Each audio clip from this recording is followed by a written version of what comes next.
welcome to Bottom Line with Ronnie and Byron. I'm Ronnie. And I'm Byron.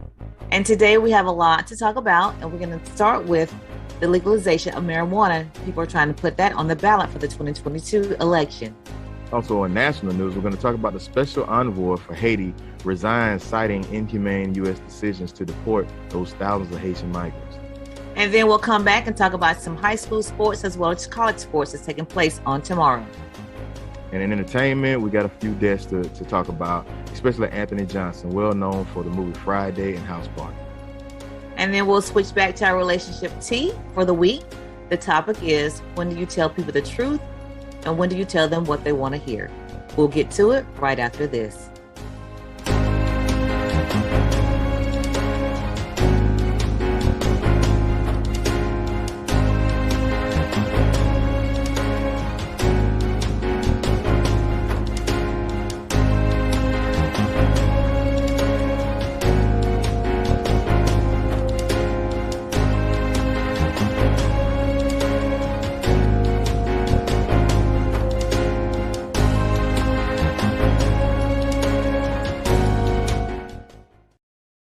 We're going to start with our local and state news. It's brought to you by Brightway Insurance. Brightway Insurance offers property insurance, vehicle insurance, life insurance, as well as business insurance. Please contact them at 850-633-3460. That's Brightway Insurance. So, Byron, we're going to talk about how people are going to react when they see, if they see the legalization marijuana proposal on the 2022 ballot. There's an organization that's really trying to get this done. So I think it's going to happen, if you ask me. I really do. The group called Regulate Florida is working really hard to get this done. What do you think? Yeah, legalization, I mean, it's going on across the country, across, pretty much most of the biggest states in the U.S. And then when you think about it, it's the medical marijuana is now the stigmatism of it being a bad thing, or the whole the bad. Over the years, marijuana has been marketed over in movies and television shows, and I think now it's starting to come around. And so as the new generation grows and grows, it's becoming more acceptable. So I know as far as legislation wise in the state, there's been a little pushback as to adding so many different amendments to the Constitution, but I think it'll pass. I mean, I think predominantly in Florida residents are coming around. So didn't you mention the proposed the proposed constitutional amendment created by the group Regulate Florida would allow people 21 and over to possess and use marijuana for recreational use. It would also let adults grow up to 9 cannabis plants with a maximum of 18 plants per household. So that's what they're trying to put in the proposal. And, I'm like you, I think it's going to pass. I think they're going to get the votes. They actually need, I shouldn't say votes, petitions. I'm going to tell you, they actually need a certain amount of petitions, which will be 225,000 signatures from registered voters to qualify for the judicial review. And then after that, they'll need 891,000 to get it on the ballot. So we'll see how that goes. Yeah, that's a lot. And how many plants it said? 18 per household? Well, it said you can have 18 per household. Yeah, 18. Yeah. I was thinking one. No, it said you can have 18 per household. And like you said, it's 21 and over. That's the age. Okay. Yeah. Mm-hmm. So that's going to be interesting. So Brian, so we'll see what happens with that. We'll keep an eye out on it and report back as this develops. Okay. So let's move on to the next story. Governor Ron DeSantis basically has, as of, I think it was Wednesday, said that their quarantine rule has changed for kids that are exposed. So before, if a kid was exposed to COVID-19, they had to quarantine. They couldn't go to school. Well, the new rule is, as of Wednesday, is if a kid is exposed, they don't have to quarantine unless they've tested positive or they have symptoms. What do you think about that, Byron? Yeah. and I get it, because the 14 days, it really puts a dent in the child's education. But my family, we got exposed, and but we got the news. We had the 7-day rule, um, but everybody tested negative. But at the same time, if I'm a parent, if I'm a parent of a child that I feel like, okay, they tested negative, there's no problem, they don't have any symptoms. Yeah, of course I want them back to school. But now, if I find out another child tested positive and they're just back, without I don't know nothing, and they didn't quarantine, and then I'm gonna be kind of upset about that. Right. That's what I was thinking. My question is, are they making those individuals that have been exposed to get tested? I mean, are they being tested? Or even though they have not asymptomatic, or even though they're not, not showing signs, I think if you're going to put this rule in, you still have to get those kids tested, because if a kid is exposed, it still can take up to 5 days for them to show symptoms. So if you send them back on day one, you could be spreading it in the classroom. Yeah. And then who's keeping track of this? Is it the school nurse? Is it the teacher? If the parent is already kind of like, I'll send them regardless of if they're not asymptomatic, who was tracking if they even, was around or tested positive? That's one of those tricky things where it could get out of hand real quick.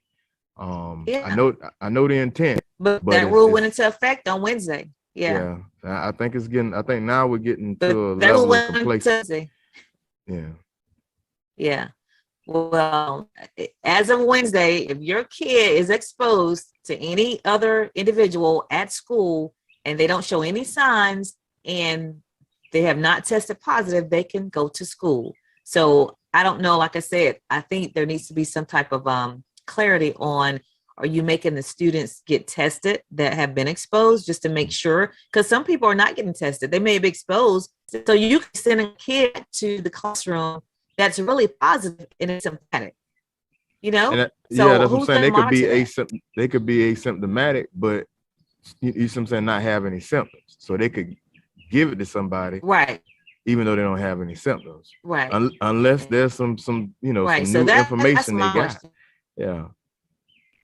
Well, that's what it said. So he's basically, that's the rule now. That is the new rule. So like I said, I don't know anything about how they're going to really keep this tight knit, because like I said, you can send a kid back to school. And a lot of parents, if the kid has not shown any symptoms, they're not going to get that kid tested. They're not fine. And they'll send them back to school when it could be a case where the kid is positive. So that's something that, I think each parent got to use common sense. Okay. All right, if this is the new rule, let me just go get my kid tested if my kid was exposed, just to make sure I'm not infecting anyone else. I think that's the attitude parents should take at this point. Also, I think that would be a good policy to implement once vaccines are out for kids at the younger age group. I think that'll be more appropriate then, but I think it's a little early for the governor to put that out right now. I really do. Well, it's a done deal. Yeah. It is a done deal. So that's that. And then the next thing I'll talk about is our local Jackson County Board of County Commissioners are paving some streets. The 3 names that I've received, they're all 3 of them in District 2, which is Eric Hill's district. So if you're on these districts, if you're on these streets in District 2, you're going to get some chip seal, which is really not the pavement. I don't know if anybody understands that. Byron, go ahead and explain the difference to them. It's a cheaper method, but it's more, it feels when you're riding the road, it feels kind of like gravel. Those of us that live in those are in District 1, from the old commissioner, Dr. Spires, a lot of those roads are chip seal, which they good to go, but it's gonna, after so many years, it wears off quicker. Mm-hmm. But I know, did they say a timeline on when they were when they could expect? Yeah. Matter of fact, let me give you the names of the road. It's Collins Road, Seifert Road, and Shallow Church Loop. Again, Collins Road, Seifert Road, and Shallow Church Loop, and they're all are in District 2, which is that Sneed's area. Now, the interim road and bridge director, which is Rhett Daniels, he's filling in till they get a permanent person. said that they're going to start pretty quickly. In the next couple of weeks is what he said. And again, it's going to be chip seal, and these roads are currently dirt roads, so I guess chip seal is better than dirt roads. It'll cover, when it rains, the potholes and prevent that type of thing from happening. Yeah, anything's better than dirt roads. So that's true. But yeah, that's it. I think people on those streets will be pretty excited, especially when it rains. Now, Byron, I wanted to go back to DeSantis. On Wednesday, he did, actually not Wednesday, Tuesday, he did name the new Surgeon General for the state of Florida. His name is Joseph A. Ladapo, and he is an African American. It says he's originally from Nigeria, but he came here at the age of 5. But that is the new Surgeon General, and he's already been on the road with DeSantis. He was actually with him when they made the announcement about the new quarantine rule on Wednesday. So he's working hard, hitting the pavement with the governor. He's already put out a statement that the state of Florida will not be in fear. He's put out some statements in the past about vaccines and masks that are a little questionable. So we just kind of keep an eye out on this new Surgeon General. Yeah. Have you seen the statements he put out about vaccines and masks? This is early on.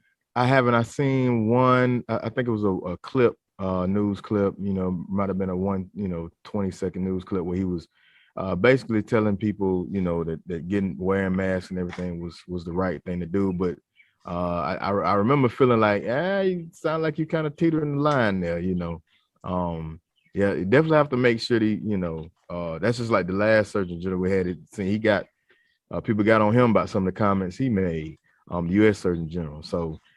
Give me some time. Let me check him out. See what how he rolls. But yeah, it's cool to see African American get in that position, and hopefully he takes it, runs with it, and does the right thing we need to do.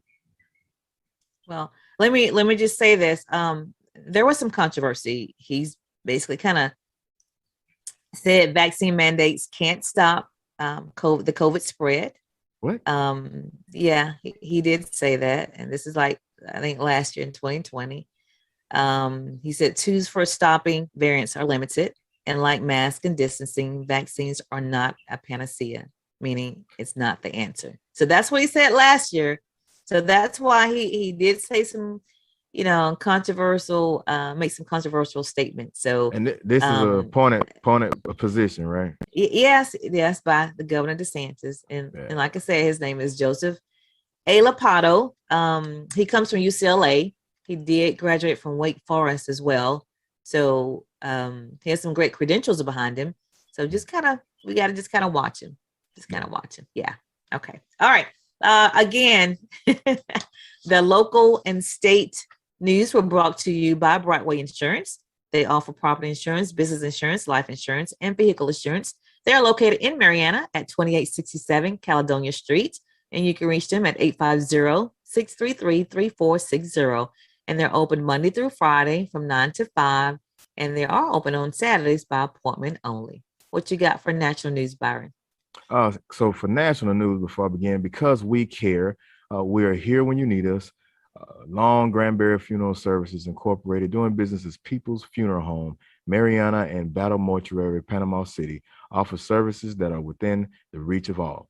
Our caring staff is available 24/7 when the need arises. Our services are designed to commemorate the life being remembered at a price suitable for all. Give Cephas and Gwen a call at 850-482-2233 or simply stop by for more information.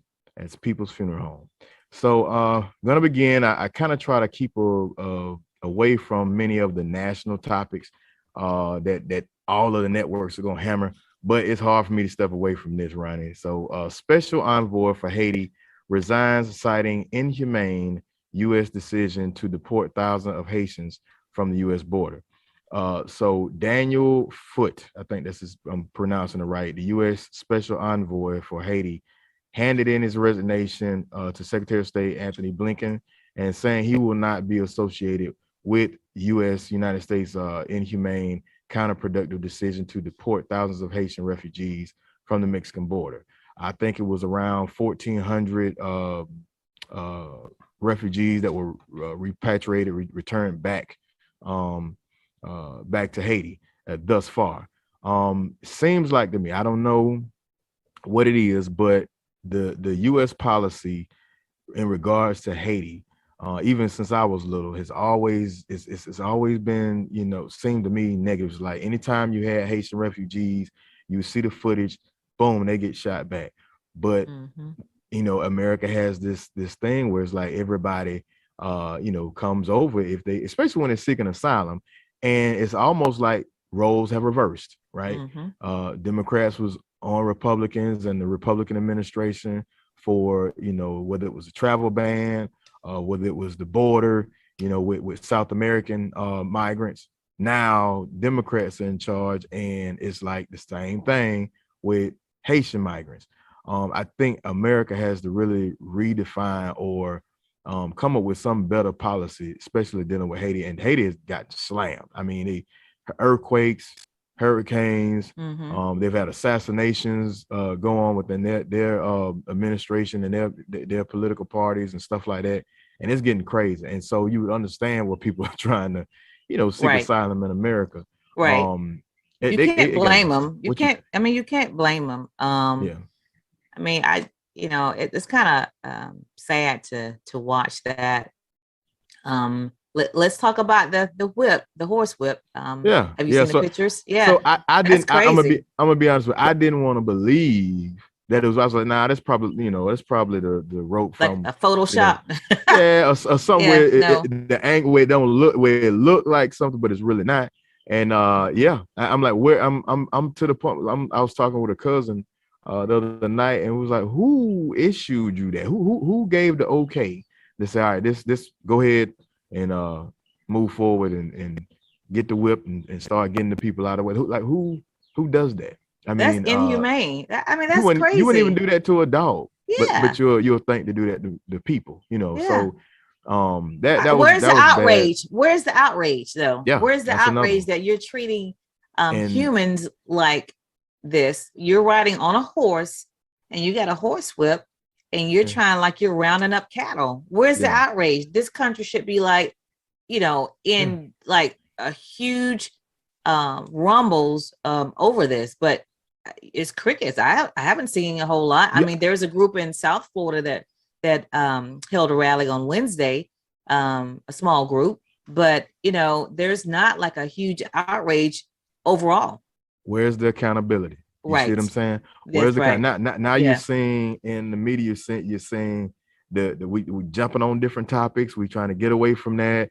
Where's the activism? Where's the, you know, that you would see, you know, heavily in any other circumstance? Where is it at? Yeah. And it's sad, but you know, it's like, you know, tides change, and then it's no, you know, it's nothing for these people. Like I said, it makes no sense to me. Who the optics? Who does that? You know, and bad decision making on everybody from the lowest level. And now you're seeing the narrative is trying to get away from this story as fast as possible. So hopefully something changes. You know, Haiti has a very rich history. And part of it is they haven't been able to, you know, rise as far as economically. They haven't been able to get out of that hole, and natural disasters really hit them very hard, you know. But hey, so into some better news, I guess, maybe for somebody, not for me, but the 430, I don't know if you knew about it, was a $432 million Mega Million jackpot that came out Tuesday.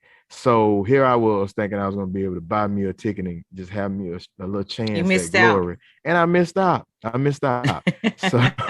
So there was a single, it's rare that happens. There was a single Mega Million winner out of New York City. So I don't, they try to stay anonymous.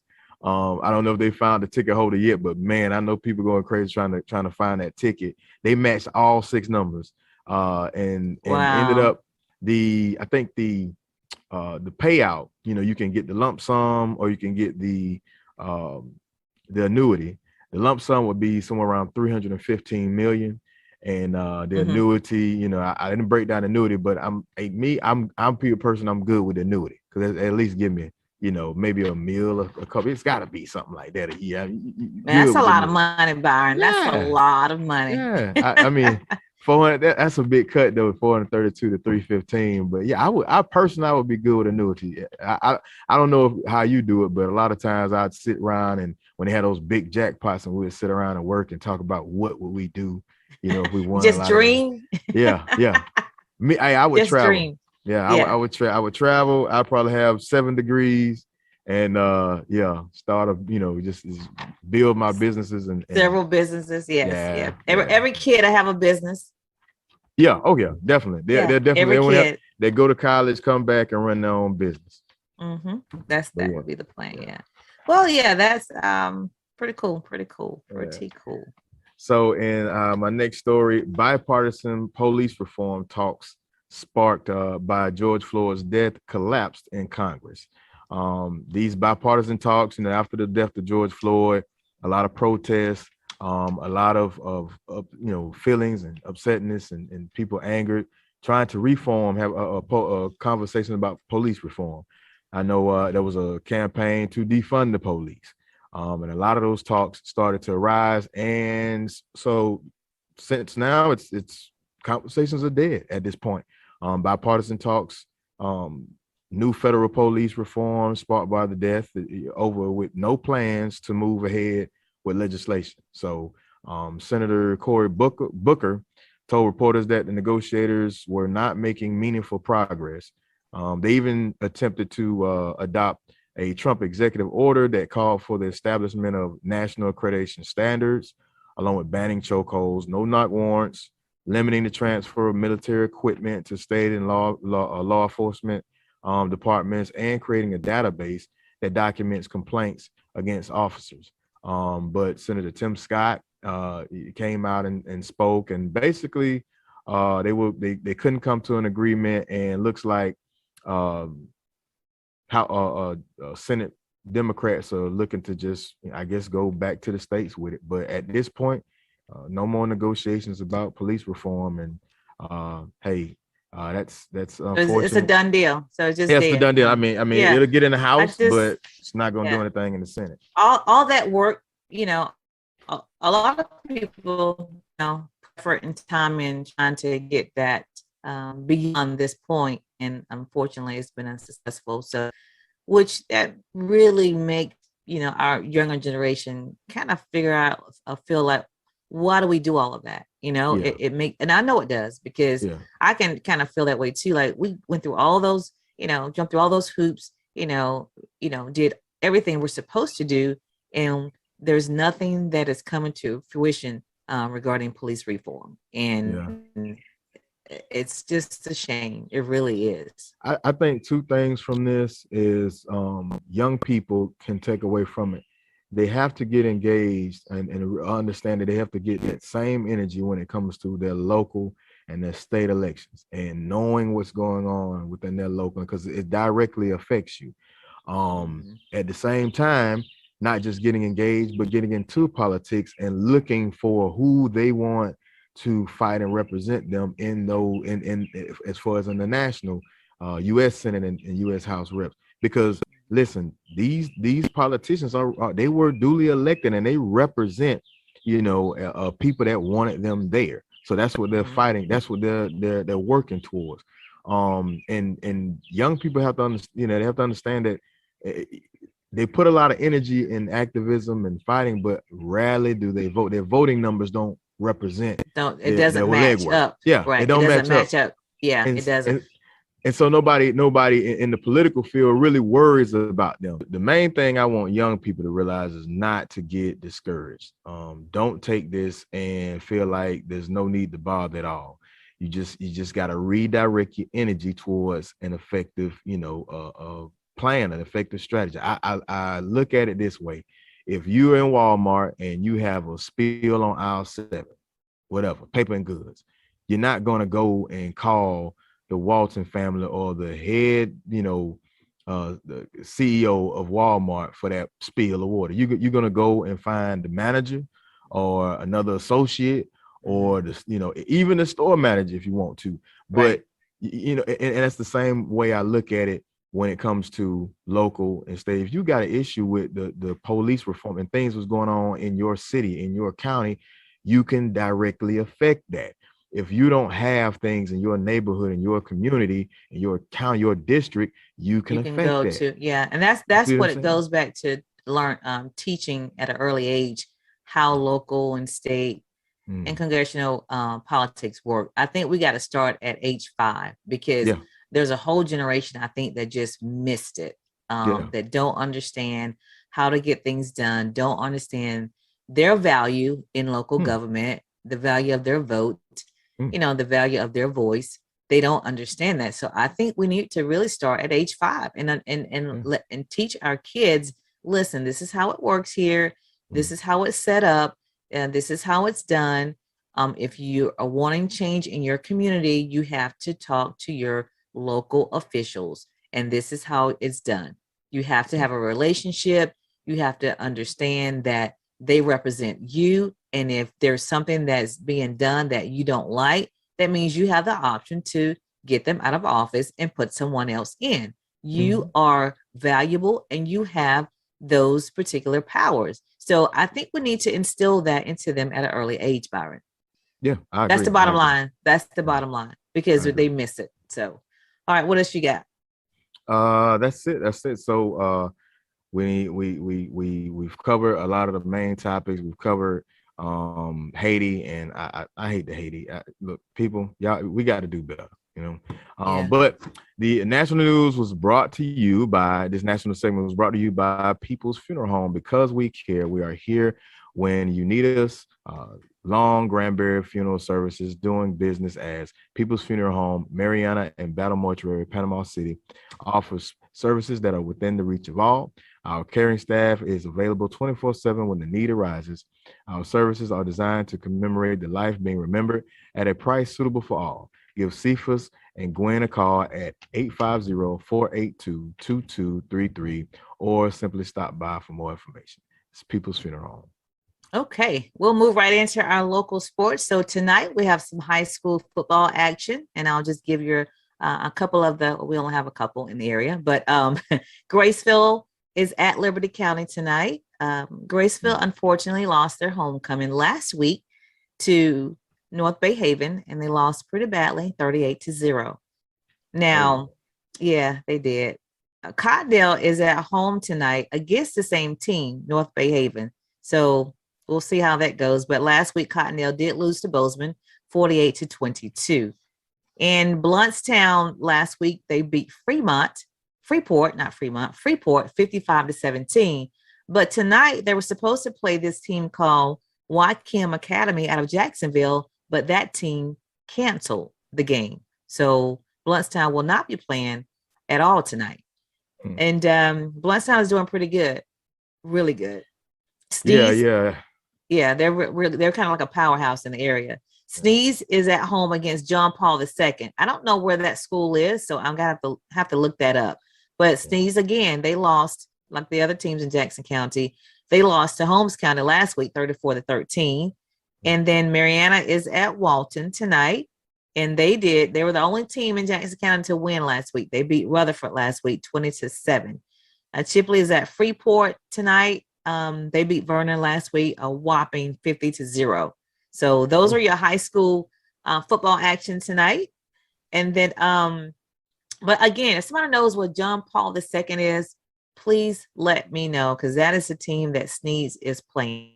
And that Triplet game, they were close to making ESPN with those numbers, 52-0. Good Lord. Yeah, 50-0. I mean, they got shut out. Vernon, like I said, there's a couple of shutouts that I mentioned. Graceville got shut out, unfortunately, on their homecoming by North Bay Haven. And like I said, Cottondale plays North Bay Haven tonight. So we'll see how that goes.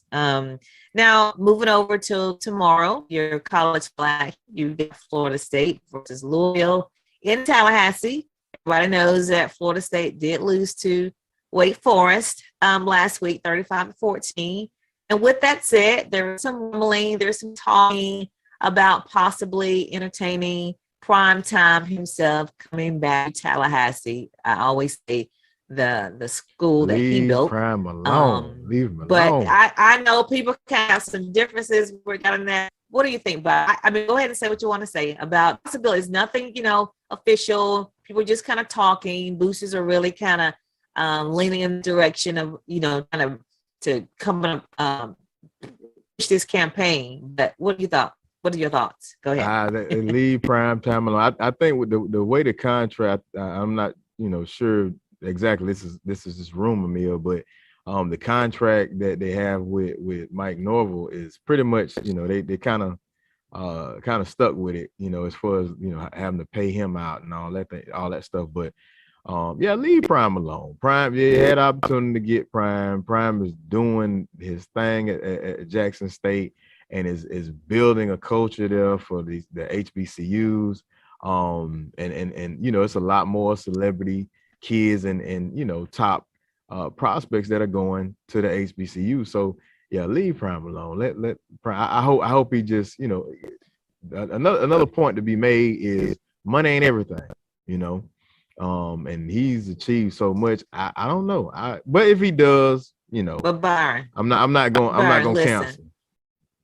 Right. I get it. I will love him to stay, Jackson State, because it's HBCU. He is doing a lot for HBCU programs across the board. But I will say, I will not blame him. That is the house that he built. Dion built Florida State. He really did. So it's not like he didn't go to the school, didn't have a huge impact. That's his school. So it would be really, he earned it, I would think. If he just, if the opportunity comes his way, and if he decides to take it, you can't be mad at him. You can't be. Now the question is, you mentioned Norville, and I'm trying to. I think he has a remaining 4 years on his 6-year contract, so they'll have to pay him out, a pretty good penny in order to bring someone else in. Even if it's not, prime time. Anybody, and they will have to pay him a lot because he does have 4 years. Yeah, they just paid the last coach. To get him out of there as well. Yeah, they just paid him. So he had like a year left on his. So, but Florida, and this guy got 4 years. But Florida State don't like losing, so they're looking pretty rough right now. But the interesting thing is too regarding there's he has 2 kids playing with him at Jackson State, the quarterback and the cornerback. So if he leaves Mississippi, is that part of the package? That would be, I know we're hypothetically speaking right now. Yeah. Hypothetically, we're speaking on those terms, but a question for you. What do you think? And well, do the kids go? Do the kids go too? Do they follow him or do they stay? Well, some going to have to happen because the relationship with quarterbacks and the coach, even in the pros, the best quarterbacks, you don't even know the best quarterbacks without knowing their coach. And anytime you break up that relationship with that tag team duo, you see quarterbacks kind of fall off. Anytime the coach or the offensive coordinator gets fired or what have you, you see that gelness that quarterback once had, it gets thrown off. So he definitely, if he does, it definitely need to be a plan for his son to be able to still progress and have that comfort, That's true. I think they'll go with him. I think they'll go with him. That's my own personal opinion. So we'll see. Yeah. All right. So that's it. So again, Florida State is in Tallahassee against Louisville. That is tomorrow. That game, I think, is at 1:30 Central Daylight Time. So it'll be 2:30 Tallahassee time, 1:30 our time. And then Florida plays Tennessee in Gainesville. That game is at 5 p.m. FAMU has a bye, so they don't play. And then Miami plays Central Connecticut State in Miami. Miami has an interesting thing going on too. Their coach is on the hot seat. Did you know that? Oh, yeah? No, I didn't know that. Oh yeah. Their coach is on the hot seat. So we'll see about that. But those are your games for tomorrow. I'll give you your top 10 according to the AP poll. The top 10 is number 1, Alabama, number 2, Georgia, number 3, Oregon, number 4, Oklahoma, number 5, Iowa, number 6, Penn State, number 7, Texas A&M, number 8, Cincinnati, number 9, Clemson, and number 10, Ohio State. So those are your Mm. top 10 according to the AP poll. All right, Mm. let's move on to entertainment. What you got? You know what? Let Okay. me mention to go eats. I always want to mention to go eats because we sometimes do not like to go out to eat. We like to our food to be brought to us, and a good source to do that, to go eats. They are a restaurant delivery service here in Mariana and Chipley. They deliver favorite restaurants from your favorite restaurants right to your door. You don't have to go out. They also deliver to your workplace. To Go Eats also offer Walmart grocery pickup in Mariana. They're locally owned, so if you want to, try them, do go to To Go Eats app. It is an app that you have to download, and then you can place your order. If you have any questions, you can call 334-352-3522. Again, that's 334-352-3522. Again, try To Go Eats, and remember to tip the driver. What you The got? luxury of living in town and living in the city, boy. To go Yeah. east. I'm gonna come up with something they need to come up with something for rural areas. Well, you know what? You should call them and see how far they go out. I know Mariana and will. Chipley, but they may expand at some point. Who knows? I will. I definitely will. Okay, so entertainment. We've had a man. It seemed like it's just that when it rains, it pours. That's all I can say. But we have another two deaths in the entertainment world. Anthony Johnson, that died. And that's a kid from Baps. He's no. in Baps. Yeah. No, he did. That Anthony I'm Johnson telling you, I think that's him. He was the little short one that dated the girl, Halle Berry, co-host, co-star. He dated her. Remember? Did you see Baps? That wasn't Baps. That's my wife moving now. She could tell you that. Baps was my. Okay. I probably watched Baps like one time. I watched it about 10 times. Yeah. Yeah, that's a movie. Yeah. Yeah. But yeah, I know what I know him from is House Party and Friday. House Party. A lot of people don't remember that scene when Robert Harris is looking for his son and the kids in the house and they're dancing, and he's got the one kid that's standing there. He's like, he had a jerry curl. He's saying, follow the drip. And that I vaguely remember that. Yeah, but everybody remembers Ezell from the movie Friday. That's the character he played. He passed September 6th at 55. And once again, he's best known for those roles. He was found lifeless in a store and rushed to a hospital where he was later pronounced dead. And so far, there's no official cause of death that hasn't been put out. But his wife has came out in social media and basically very upset because she started a GoFundMe page and it hasn't generated much of anything go towards his funeral arrangements. But let me stop you there, Byron. Why is there a GoFundMe page for a comedian, an actor? Yeah. Why? Yeah. I'm just saying, why? Why don't you have life insurance? Yeah. The cost she was trying to raise, I thought, was like between $15,000 and $20,000, and she only raised $2,600. Yeah. But why don't you have life insurance? I'm serious. Yeah. I think when it comes to these, and I'm not sure because I'm not an entertainer, but as of yet, but entertainers, I don't know if they have what do they have in place? You can just buy it. You don't have to have it from a company. You just buy it. Was he like, athletes? Do they not, that's crazy. You just buy it, Brian. Anybody can get it. It's on TV all the time. They advertise it. You can just buy. You don't have to be with a company. You don't have to get it from, your employer. You can just buy life insurance. And we sometimes neglect to do that. And family members are having to do these GoFundMe pages, which is not right. Okay. And end up suffering as a result of it. Yeah. So, and she mad because you only raised $2,600. Well, they're probably looking like, you're an actor. Why don't you have life insurance? I'm gonna leave it alone. Go ahead. Exactly. But that was a sad one. Ice Cube, he made a post. He said, sad to wake up to the news about AJ Johnson passing away. Naturally funny dude who was straight out of Compton at the same time. Sorry I couldn't bring your character Ezell back to the big screen last Friday. That was a sad one. Hopefully, wait, Byron. Okay, I gotta say this. This is the favorite scene that he had. My favorite scene that he had in Baps when he was trying to apologize to his girlfriend. and he was like, "'Cause I love you." Did you see that part? Remember that part? They was out on the balcony, and he was just, just carrying on, trying to get her back, and he was just, he wasn't really crying, but he was imitating as if he was crying. But that was the funniest scene that he had. So yeah, he was a good actor. Yeah. Yeah, he had a real good ability that no matter how small a role you would, it took over. Like, whatever anybody else, you wouldn't remember them like that. But for him, he had that ability to, and whatever role he had, it was gonna be impact in that film. Another death we had was Melvin Van Peebles. He died at the age of 89. He was big in the Black exploitation days. Born in Chicago back in 1932, I believe. I know his son Mario Van Peebles for a lot of the films he made. One of his films was Watermelon Man.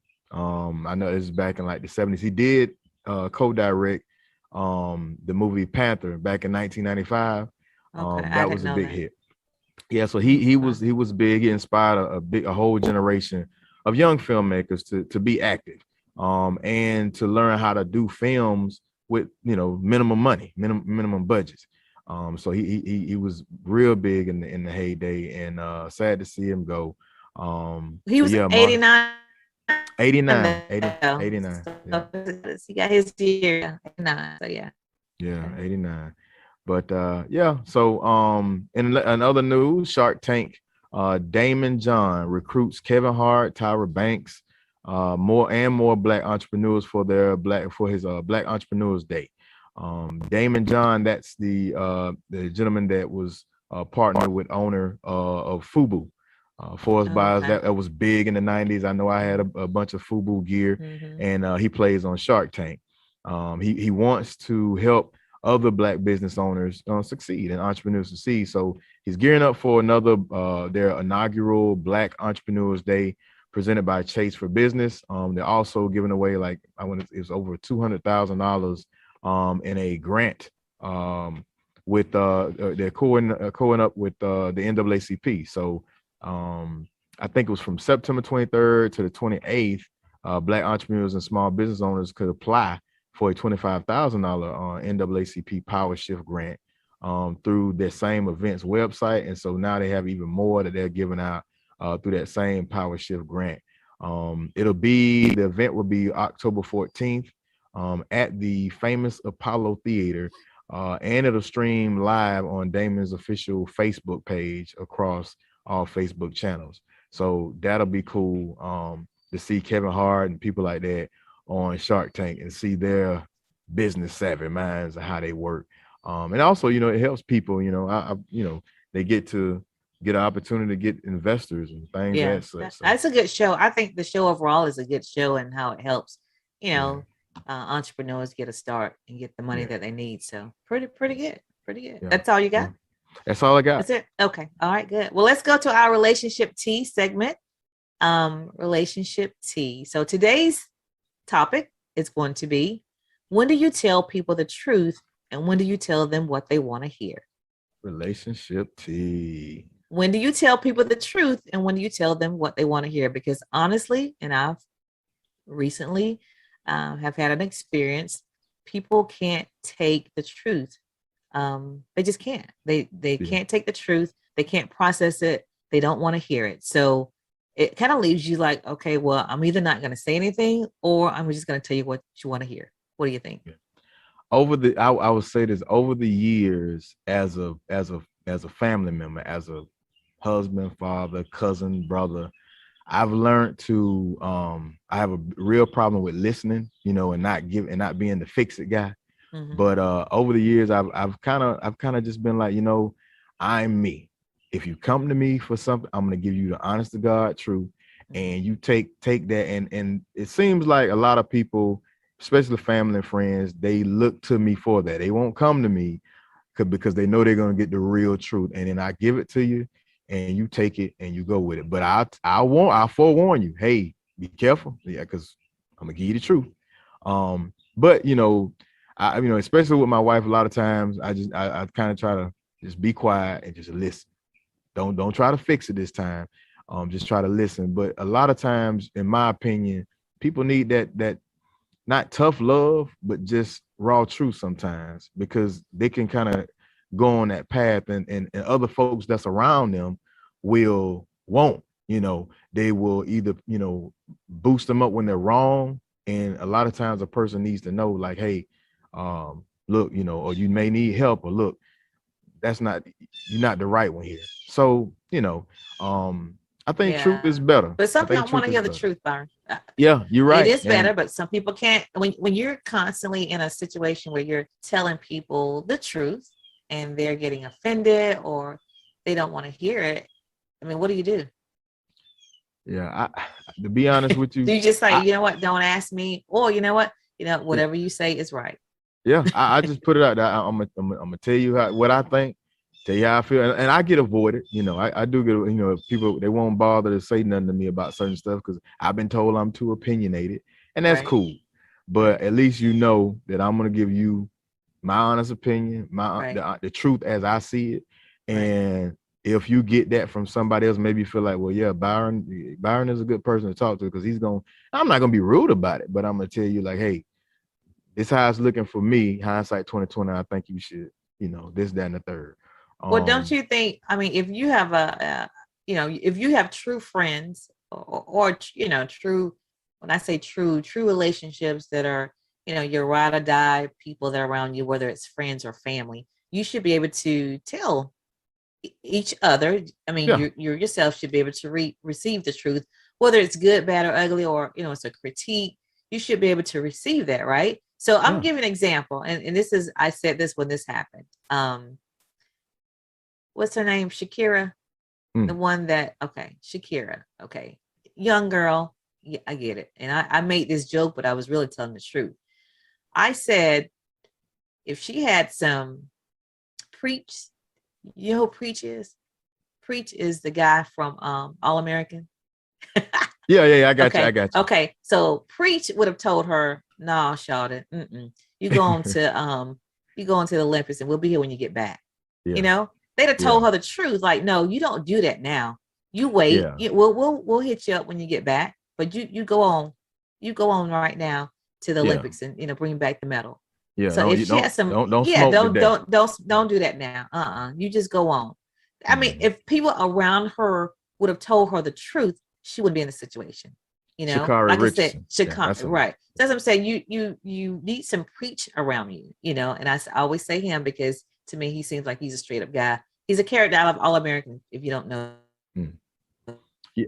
Now I'll say this. I'll say this, lying to somebody, you sometimes is better. Sometimes, so, we have those. How you get to lie? Yeah, no. Lying is better sometimes. I put it in this context. Something grave, something, like say if somebody's, even we do it all the time. Do I look fat? No, of course. Oh, not. Okay. Those things, but or just holding back and not saying something and let them, figure it out for themselves. But outside of that, no, I say be truthful, Yeah. Well, I say either one of the two. Because again, if you're trying to not have someone to get mad at you or get offended, then don't say anything. So you got two options: you either tell the truth, or you just like, you know what, I decline to comment. Yeah. I think that's my new phrase. Yeah, decline. But if they're asking you, they're like, "What do you think? What do you think? What do you think? Is that what you?" Yeah, I decline to comment. I think it'll all work out. I think that's my new adopted thing now. I think it'll all work out. It'll be fine. Yeah. It'll be fine. Yeah. Whatever you did. Well, you didn't give me an answer. I know it'll be fine. So there you go. So, therefore, you're not offending anybody, because these days people get so offended real quick. Yeah, they do. Yeah, they do. Bottom line. So bottom line. That's the bottom line. Truthful or just, hey, I'm good. I'm good. Yeah. Just, I'll just stay neutral, hey, it'll be fine. So. Yeah. All right, Byron, but that was our relationship tea discussion today. And that wraps up our show for today. Thank you for watching.